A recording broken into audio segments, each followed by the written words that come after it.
Anyone? What is linguistic? Okay, ma'am. Is it the study of language? Yes, it's history of language. Okay, from the word linguistic, this is the history of language we use in every communication we have. Right? Okay. What is it? Linguistic is the scientific study of language. Often called the science of language, it is focuses on the systematic investigation of properties of particular languages.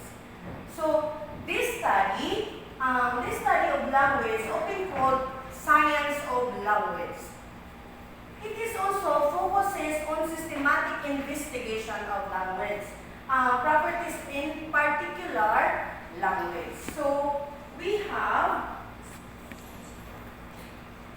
linguistic as a science of language, the study of human capacity to communicate and organize thought using different tools. So ang ato nila hindi pang buhat, it is study of human capacity to communicate and organize thought using different tools. So, dahil mga tools nga gamiton when we use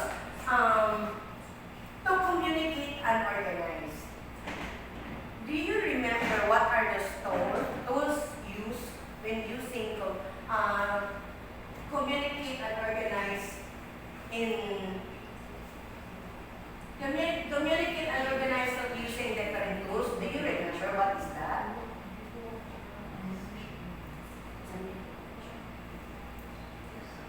Anyone? What was the question again? Study of human capacity to communicate and organize thought using different tools.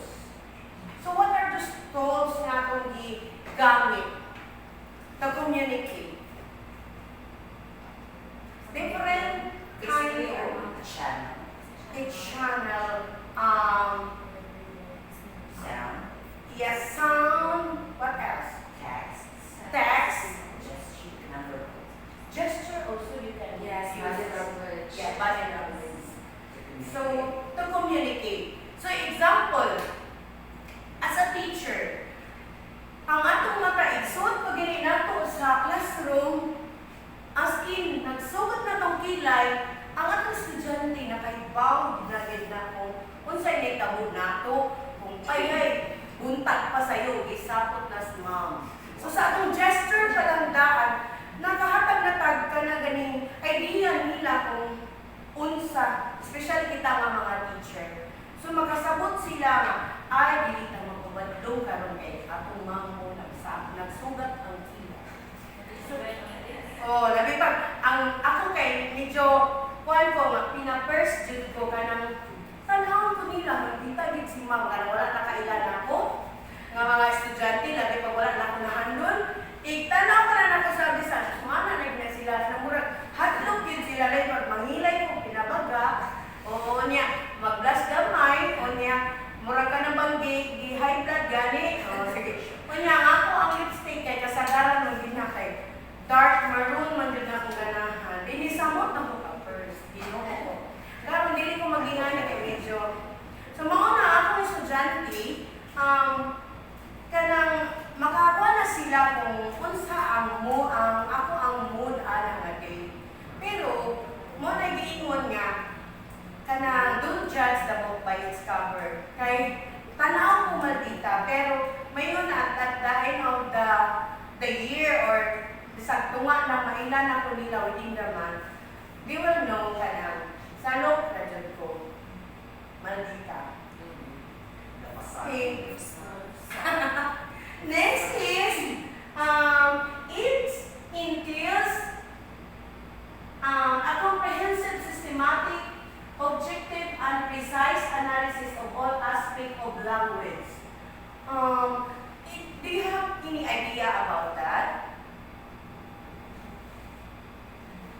It entails a comprehensive, systematic, objective, and precise analysis of all aspects of language. From the word comprehensive, deeper. Detailed siya, kinahanglan nakasistema siya. Unya, it also objective ka ng unsay kuan sa objective siya. Not bias. Yes, kanang kuan siya kanang kumbaga dili gani siya kanang kuan nga pagka dili siya wala kay di kuan gani nga dili siya bias nga pagka kanang siya tawag ani analyze, diba? And then it also precise, kinahanglan kuan din siya no kanang tawag ani accurate din siya.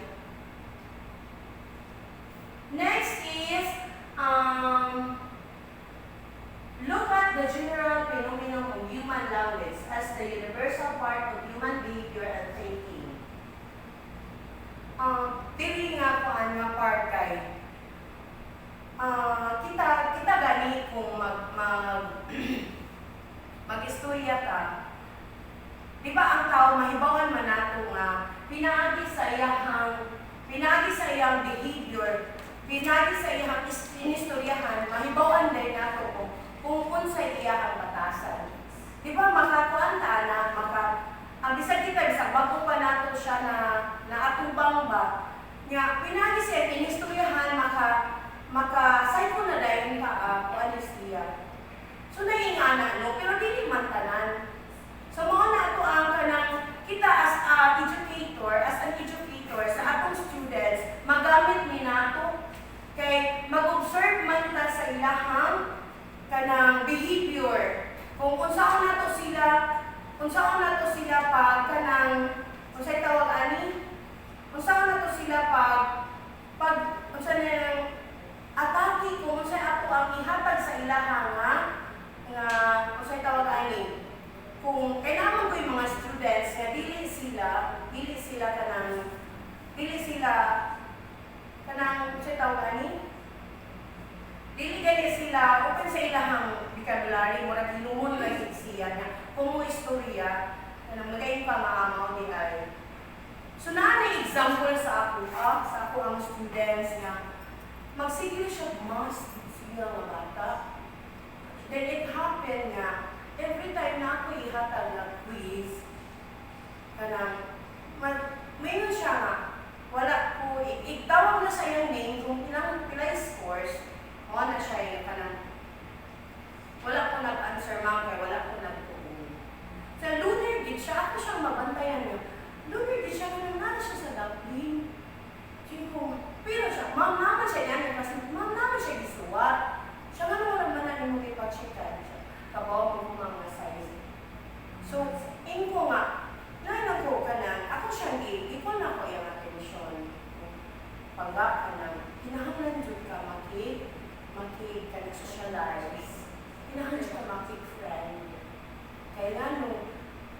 Kaya kung pili ka maging ana, ikaw ra, tapos kung andun kayo siya, murag sa iyong family di ay, ang background sa iyong family ay, iyahang papa kay namatay na din, iyahang mama kay nalain na nasal na kuhaan na kanang-kailipon.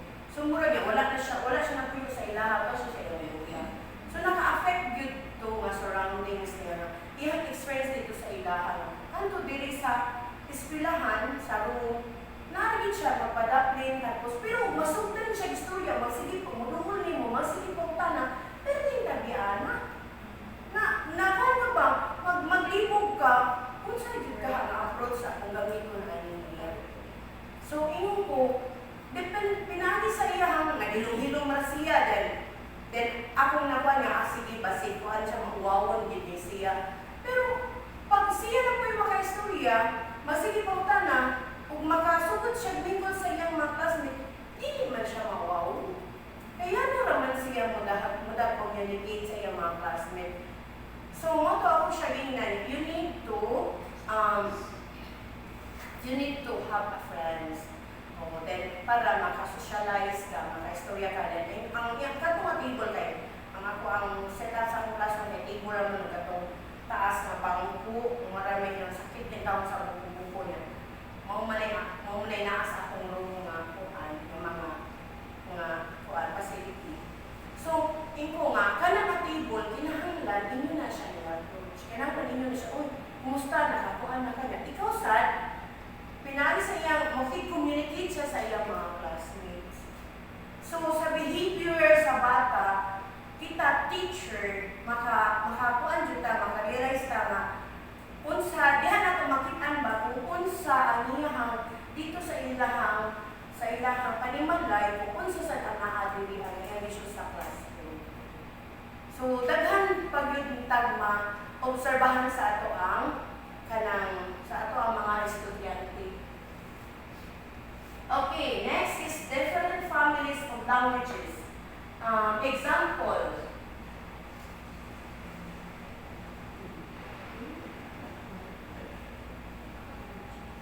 Example, German, Dutch, American, English. Different families of language. Diba daghan no? Daghan o gigamit. Kita dili sa Pilipinas. Unsa may atong gigamit dili ang language. Mga languages. Filipino, no? We use also, pero Filipino dyan ang ato ang language. Pero kita din daghan man tag dialects, no? Daghan tag dialects, different cultural aspect of language. Daghan tag dialect like kami, ako kay kuan ako dialect ako nahibaw-an kay like Bisaya, Filipino, Tagalog, and then I have Kamayo, the native dialect of Surigao del Sur and Agusan del Sur, which is Kamayo. So last semester ako nang gigamit sa amo ang buwan nito na nagkinamayo ko. Okay, so daghan siya o klase sa language nga ato ang makuanan. So in different language, like sa ato ang estudyante, example, natin estudyante nga ang iyahang nationality kay French. Of course, ang gato sa mga estudyante, especially kita diri sa Pilipinas, no, kay dili na dahil mo istorya ang atong mga estudyante nga mga kuano Pilipino kay mahadlok sila nga masayo. Unya ang gato sa French na atong mga estudyante, dili sad mo istorya kay mahadlok sad siya nga dili siya masabtan.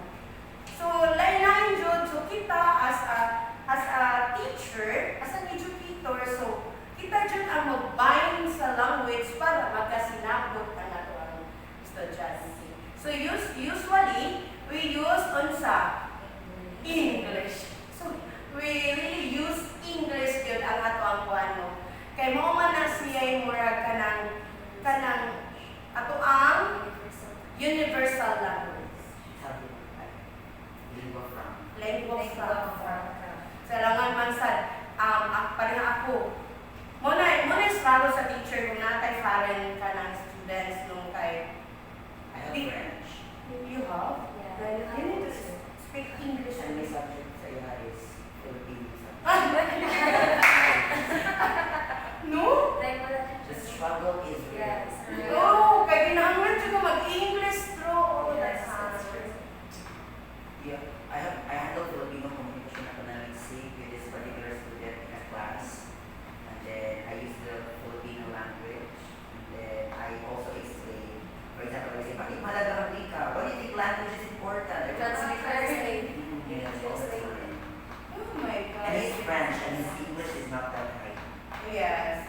Even mga German, kanang German sa people kay bisag English dili kay sila kasi sa may problema sa American kay kuan. Okay, the next is I will give the floor. Oh my God, to Mama Mila. Thank you. Yes, so good morning once again. So linguistic is a scientific discipline